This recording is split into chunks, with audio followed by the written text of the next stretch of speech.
Hello there you guys, welcome to one of my videos.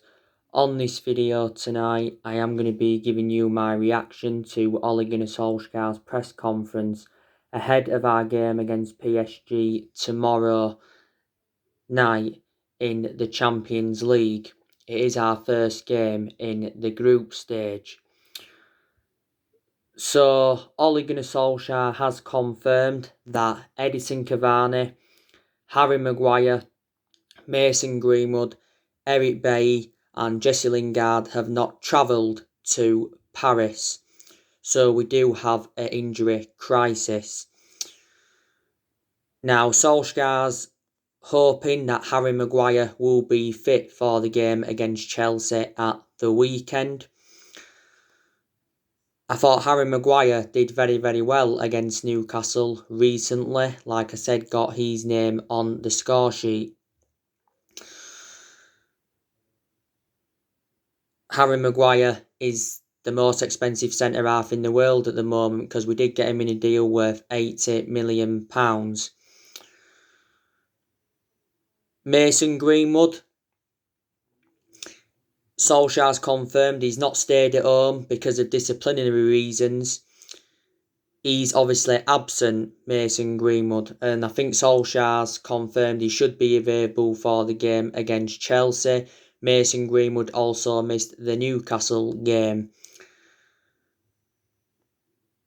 We was hoping that Edison Cavani could have made his debut for the football club tomorrow and, reunite with his former club PSG. Solskjaer said that Edison Cavani could make his debut against Chelsea at the weekend. Solskjaer said he needs a few more days training because he recently, had his first training session. We obviously got Edison Cavani on a free transfer on deadline day. Edison Cavani signed a 2-year contract with the football club worth over £200,000 a week.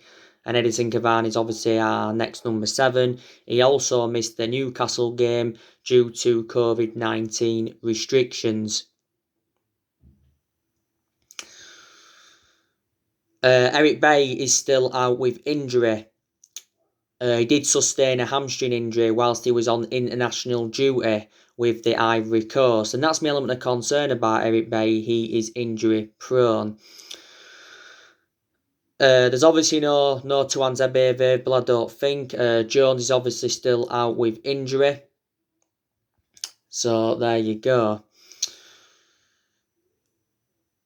Some very, very good news from a Manchester United perspective. And Solskjaer has confirmed that Bruno Fernandes will be the captain for the game against Paris Saint-Germain tomorrow. Obviously, this is because Harry Maguire is not available. And Bruno Fernandes has reacted to this and he said it is an honour to lead the club. I think before David De Gea has had the captaincy and so too has Paul Pogba. But Solskjaer mentioned that Bruno Fernandes has made a fantastic impact since he came to Manchester United. Bruno Fernandes has been at the football club now around 9 months. The vast majority of Bruno Fernandes' goals have come from the penalty spot. Bruno Fernandes in the game against Newcastle scored. He also got an assist. He missed a penalty and he also had a disallowed goal. Bruno Fernandes recently denied that he had a bust-up with Solskjaer, and Fabrizio Romano confirmed that there was no problem with Bruno Fernandes and Solskjaer. There was reports coming out not so long ago saying that Bruno Fernandes had lost his faith in Solskjaer. And he said that he wanted Ole Gunnar Solskjaer out of the football club. And he said that he was infuriated with the board over the lack of signings. Bruno Fernandes, I think, won Premier League Player of the Month around 3 times. He won some Matt Buzzard Player of the Year award, reflecting on his good run of performances. He did recently say from The Sun that Real Madrid and Barcelona were interested in him, but obviously The Sun isn't a reliable source. So it's very good that he's going to get given the captaincy. Bruno Fernandes was also talking about, how important it is for Manchester United to win trophies. And he says, Manchester United may not win the FA Cup, they may not win the Champions League, and they may not win the EFL Cup. But with a club of our size, obviously, want to be, winning trophies and that. So Bruno Fernandes did say some interesting stuff. So this is what was mentioned during the press conference. Ole Gunnar Solskjaer did mention, this is going to be a really tough test against Paris Saint-Germain. Obviously, it's last year's finalists. But PSG did lose it, losing the final against Bayern Munich 1-0.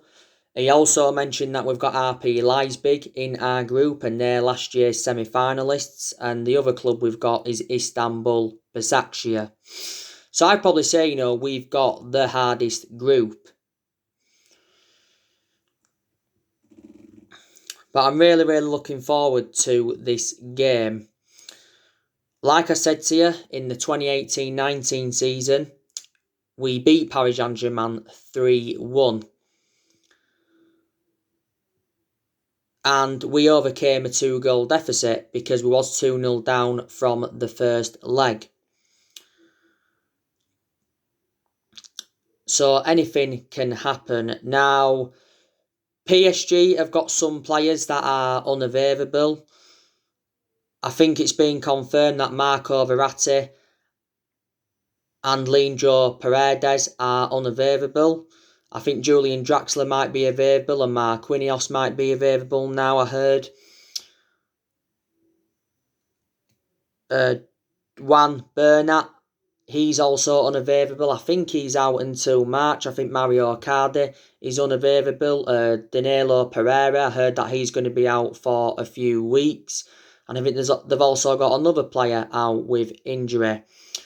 A lot of PSG players have had to self-isolate recently due to COVID-19. Ander Herrera, he'll be playing in this game, so he'll be reuniting with Manchester United. I think we made a mistake by getting rid of Ander Herrera because I thought Ander Herrera enjoyed a good 5 years at Man United, and what infuriated me more is we're letting go on a 3 transfer. Angel Di Maria, he'll also be reuniting with Manchester United. Don't forget we did have Angel Di Maria under the Louis van Gaal era. Neymar's fit to play for PSG because he was recently a doubt. Neymar's obviously the most expensive player in the world at the moment. Kylian Mbappe, he'll also be playing in the game. And Kylian Mbappe is the second most expensive player in the world. I think also PSG have still got Idrissa Gueye. PSG did get him from Everton. I'm not expecting Manchester United to win the Champions League, but I expect us, or I'm hoping rather, that we can get to the knockout stages of the competition. In the 2018-19 season, we got to the last day, and then obviously we got knocked out by Barcelona 4-0 on aggregate. But yeah, Solskjaer in this game against PSG will obviously, make some changes from the 4-1 win against Newcastle recently. I do believe that Alex Telles will be making his debut for the football club. Alex Telles has travelled to Paris, by the way. Alex Telles didn't play any part in the game against Newcastle, surprisingly, because I thought he would have done. Telles now will be our first choice left back, and I think he's going to be a good signing for us. We paid just over £15 million for Telles, with add-ons included, and Telles signed a 4-year contract with the club with an option of a further year. And I think he's going to be wearing the number 27 shirt. Probably, maybe in this game, Solskjaer's going to go with a 5-3-2. So probably Luke Shaw could start. He'll be the left centre-back and Alex Telles, will be the wing-back. Donny van der Beek. Now, obviously, he's not yet started for Manchester United. Donny van de Beek didn't start against Newcastle, but he did come on, didn't he? I think Donny van de Beek should get a start. Solskjaer said in the coming weeks Donny van de Beek will start. I think Donny van de Beek has enjoyed a fantastic start to his Manchester United career. He really, really has. We got him for around £40 million from Ajax, didn't we? And he signed a 5-year contract with the football club, did Donny van de Beek, with an option of a further year. He currently wears the number 34 shirt. Maybe he won't start though, but could be involved in the game tomorrow. I'm expecting Anthony Martial to start this game. Anthony Martial didn't play any part against Newcastle. Don't forget Martial did get sent off in our 6-1 defeat to Tottenham, and he got given a 3-match suspension in the league. So he's served 1 match and he's got 2 games now to serve. So obviously Martial won't be available for the Chelsea game and he won't be available for the Arsenal game. I don't think Martial should have been sent off though. Martial hasn't had the best of starts to the season. I thought last season did well and did very well in his debut season under the Louis van Gaal era, didn't he? I think we got Martial at the age of 19 and now he's obviously 24, so he has been at the football club for a good 5 years or so. Marcus Rashford, we're expecting him to play in this game. I think Marcus Rashford's really, really improved under the Ole Gunnar Solskjaer era. Rashford has been at Manchester United now a good 15 years or so. He's been in our senior squad since 2016, hasn't he? Rashford did play in the Newcastle game, was very, very good. Got 2 assists, also scored the 4th goal, also won the penalty. And could have had actually no more than 1 goal, Marcus Rashford, Paul Pogba, I think we're expecting him to play. To be fair to Paul Pogba, he did well when he came on against Newcastle recently. But prior to that, hasn't had the best of starts to the season as Paul Pogba. Now, don't forget, we recently triggered that 1-year extension on his contract. That keeps Paul Pogba at the football club until June 2022. This has been confirmed by Fabrizio Romano. But I think Paul Pogba could still leave the football club next summer because obviously now we can cash in for him. That we've triggered that extension on his contract. Now, obviously, Mundo Deportivo recently said that Barcelona were interested in Pogba. Paul Pogba recently made an admission. It was the other week, I think. He said one day he wants to join Real Madrid. Paul Pogba, said last year that he wanted to leave Man United because he was seeking for a new challenge. And he said, Paul Pogba,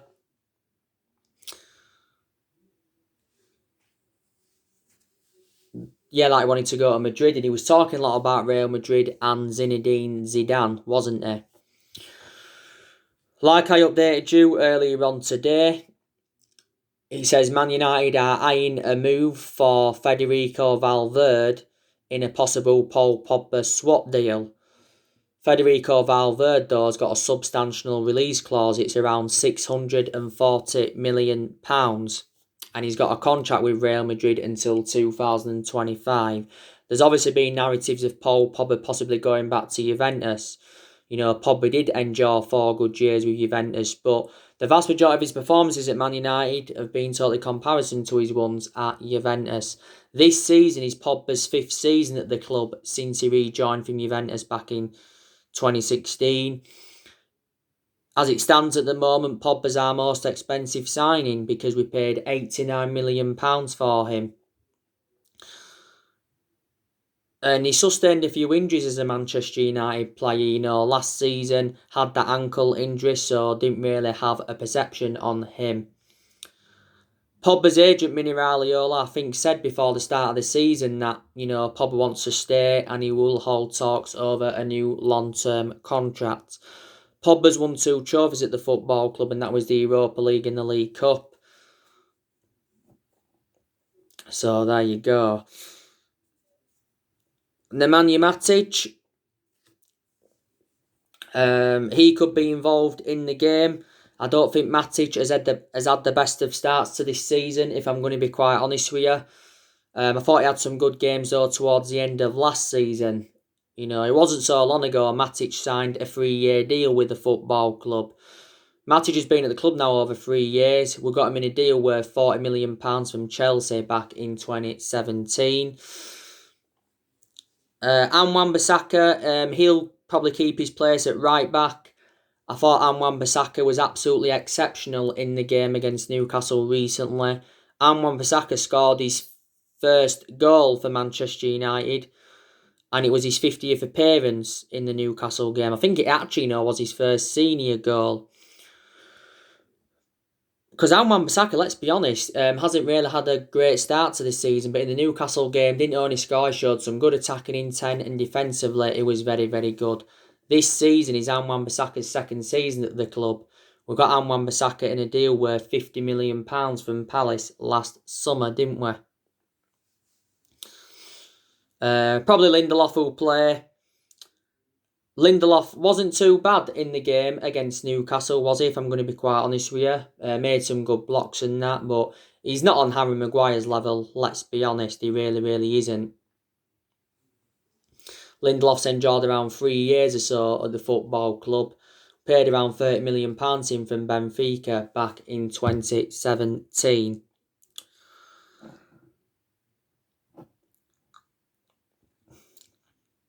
Probably David De Gea will remain in goal. To be fair to De Gea, I don't think he was bad against Newcastle. I thought he made some good saves to deny Callum Wilson and to deny Maximin. But De Gea has conceded 11 goals in the league, is it? Well, sorry, 12 goals in the league so far this season.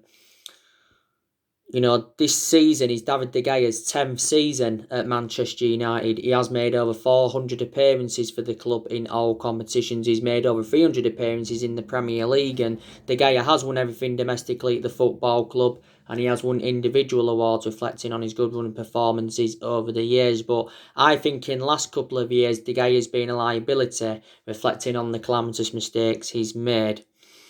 He's had around 7 good years at Manchester United. It was only last September David De Gea signed a 4-year contract with the club worth £375,000 a week.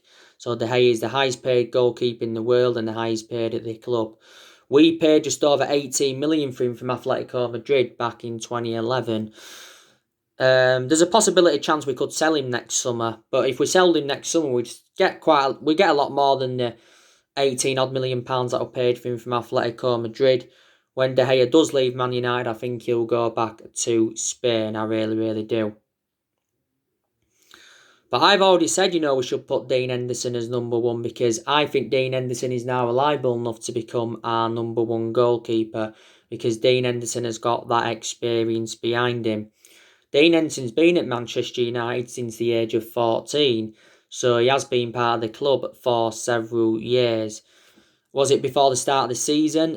Dean Henderson signed a 6-year contract with the club worth 120 grand a week, and in Dean Henderson's last 2 games, he's kept clean sheets for Man United. Brandon Williams, he's also travelled, by the way. He'll be on the bench. Maybe he could come on for the game tomorrow, Brandon Williams. It's going to be interesting to see now, though, what happens with Brandon Williams. Obviously, now that Tellez's come in, you've obviously got Luke Shaw as another left back. Brandon Williams is predominantly right-footed, so I could put Brandon Williams at right back. We could use him as a backup to Wan-Bissaka, obviously. Juan Mata, I'm hoping that he can be involved in the game. Juan Mata's enjoyed a very, very good start to this season, if I'm going to be quite honest with you. He really, really has. He did well in the Newcastle game recently. Got an assist for Harry Maguire's goal. I thought his hold-up play was good. And Juan Mata is a player that makes good runs down that flank.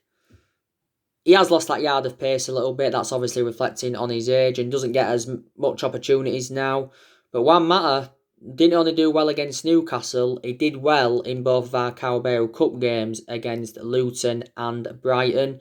Juan Mata scored 50 goals for Manchester United in 258 appearances in all competitions. Mata's enjoyed good 6 years or so at Man United. He scored 50 goals in 258 games in all competitions, hasn't he? Like I said. Juan Mata not so long ago rejected an 18 million a year contract offer to play in Saudi Arabia. Daniel James, I don't think he'll start the game. To be honest with you, I don't think Daniel James was too good against Newcastle. Some United fans who have a different opinion, some United fans may have thought he'd have played well, Daniel James. We got Daniel James last year, didn't we? We got him for around £18 million. Daniel James signed a 5-year contract with the club with an option of a further year. Don't forget he was recently linked with a move to Leeds United, was Daniel James. Fred and McTominay, I don't think they'll start. They may come on or they may not even be involved in the game at all, Fred and Scott McTominay. Fred and McTominay did play though in the Newcastle one. Don't think they was too consistent in that one, to be honest with you. I think that Facundo Pellistri has travelled as well for the game tomorrow. Solskjaer did recently say that he sees Pellistri as more of the future. Could he possibly make his debut for the football club tomorrow, Pellistri? We paid around £9 million for Pellistri from Pennyrill, and he did sign a 5-year contract with the football club with an option of a further year. So there you go. But yeah, games are coming up thick and fast for Manchester United. We've got Paris Saint-Germain tomorrow. Chelsea at the weekend. Then obviously, it's Leipzig, another tough game. Then obviously Arsenal, that's going to be another tough game. Like I recently said to you, it's a make or break month for Ole Gunnar Solskjaer. It really is. But there you go. But like I said, Ole Gunnar Solskjaer's job for now is safe at Manchester United. That's one thing I can guarantee. And the pressure's eased off him, reflecting on that 4-1 win against Newcastle recently. If we hadn't have beaten Newcastle, then I think Solskjaer could have been sacked as Manchester United manager. Because Woodward was saying the other week that he's prepared to sack Solskjaer if things don't improve. Now, we've played 4 league games so far this season. We've won 2 and we've lost 2. So we haven't enjoyed the best of starts to the season, have we?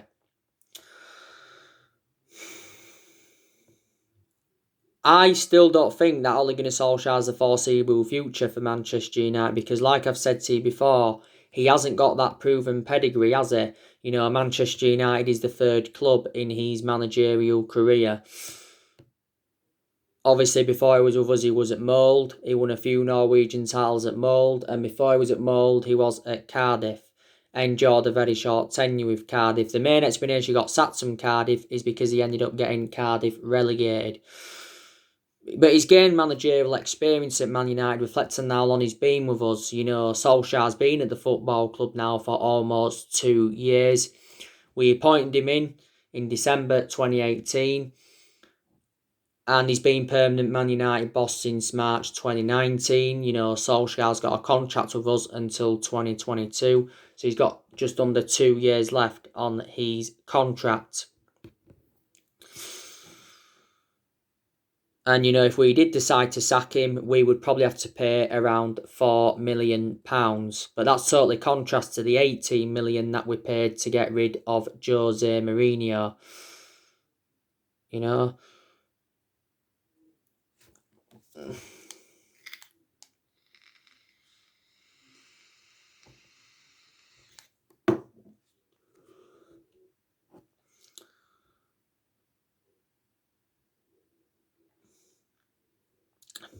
But it was good that we got that win against Newcastle. It really, really was. But I think what Solskjaer's got to do to avoid getting sacked by the club is obviously he's got to improve his decision making. Because in a lot of if his games at Manchester United, he's been very tactically naive, hasn't he? Maybe there's some games where he showed tactical flexibility. To be fair, in a lot of the big games last season showed a lot of tactical flexibility, didn't he?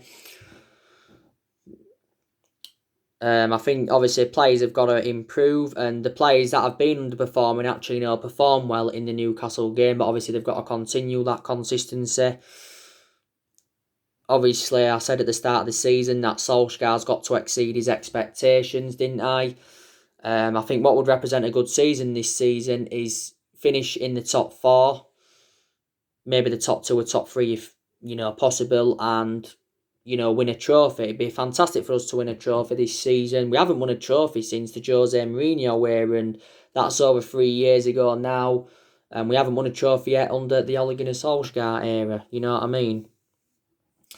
Like I said, Solskjaer's a club legend, and whether his managerial tenure works out or not, I will still love Ole Gunnar Solskjaer. A lot of Manchester United fans have been saying he's way out of his depth. And obviously, there has been talks of Mauricio Pochettino coming in to replace him. I like Pochettino because he's well proven in the Premier League and that, and he's dealt with top players, but he hasn't won out in terms of silverware, and it says we've been looking at Massimiliano Allegri as an alternative to Solskjaer. I said to you, didn't I, Solskjaer's been in the exact same position recently as he was in at the first part of last season, because at the first part of last season, we enjoyed our worst start ever to a Premier League season, didn't we? And Solskjaer at that point was very close to getting sacked as Manchester United manager. I credit Solskjaer for what he did last season, though, because he got a qualification for the Champions League, also got us third, and he also guided us to 3 semi-finals. Solskjaer has spent over £200 million since he became Manchester United manager. In the summer of 2019, he brought Daniel James and Wan-Bissaka and Harry Maguire in. In January, he brought Bruno Fernandes in and Odin Igalo on loan. And in the summer transfer window of this year, he brought Van der Beek in, Alex Telles, Edison Cavani, Pelistri, and Ahmad Traore. Ahmad Traore will be joining the club in January, won't he? We've also seen a lot of players leave since Solskjaer got recommended into the club. I think we're going to get rid of more players next year. Next year, I think we're looking to offload Jesse Lingard, Marcus Rojo. I don't know what's been happening with Rojo recently. Phil Jones, he's another player we're looking to get rid of. Sergio Romero, he's obviously open to leaving the football club as well.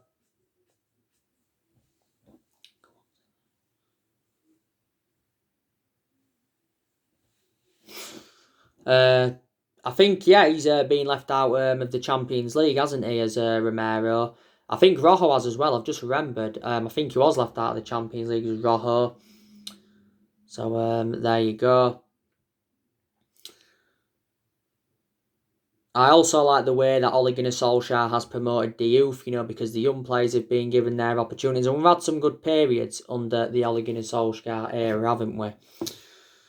But I just felt as though in the summer transfer window, Solskjaer wasn't backed enough, obviously, because we missed out on all of Ole Gunnar Solskjaer's priority targets, didn't we, in that summer transfer window? We missed out on a lot of targets in general, didn't we?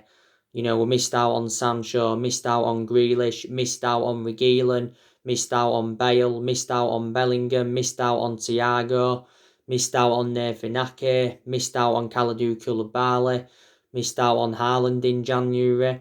Said it was a shame we missed out on Haaland because he would have been an Ole Gunnar Solskjaer type signing. But I don't think the board have backed any of our managers that we've had since Alex Ferguson retired. And a lot of United fans have been demanding Woodward and the Glazers out of the football club, haven't they? But like I said to you before, I think we are at least 3 to 4 years off from winning the Premier League title. Like I've said, we haven't won the Premier League since 2013. But in the last 7 years, we've had different managers with different philosophies. 3 managers have been sacked since the Sir Alex Ferguson era. And I think it's going to be hard for any manager at Manchester United to replicate Ferguson's legacy or to last as long as Sir Alex Ferguson did. Ferguson endured 27 years at the club, won a total of 38 major honours, including 13 Premier League titles. So there you go. The match reaction will be on Wednesday morning. Won't have time to do it tomorrow night after the game, so join me for that. But there'll be more videos coming up tomorrow through the day, as always. So anyway, guys, that's everything to update today. Drop your comments, likes below on the channel. If you do, consider subscribe as always, and take care. God bless. See you all again very, very soon.